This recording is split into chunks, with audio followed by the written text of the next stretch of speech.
back on America's Forum. Grover Norquist, our guest, and John Bachman's got a question right now. That's right, Grover. We want to pick up where we left off, talking about Paul Ryan's budget passed in the House yesterday by a narrow margin here. We had Dick Morris on the show. He was saying this really is just maybe a suicide note for the GOP because it opens up the door for Democrats to use meta-scare tactics for many years to come. Do you agree? No, because this is now the fourth time we've passed this budget. If this budget were a suicide note, it might have taken effect prior to this. What this actually is, and I understand Dick Morris's concerns, but the Democrats always stand up and say the Republicans want to do X, Y, and Z. They just fib. What they have to deal with is that the Republicans have a plan to keep Medicare and Medicaid from going bankrupt. The Democrats don't.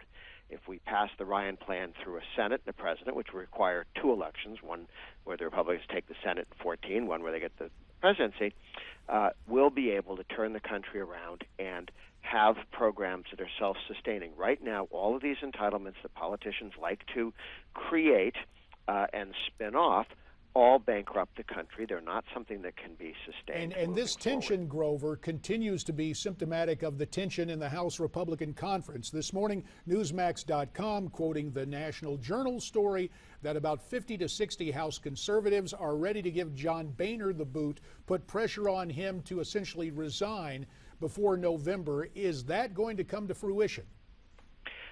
No. What you did have was 12 people who voted against this actual budget, and several of them said this was where the revolt was going to happen because it would be a way of signaling unhappiness with leadership. Look, conservatives are understandably frustrated that you cannot pass conservative legislation through the Senate or get it signed by the presidency.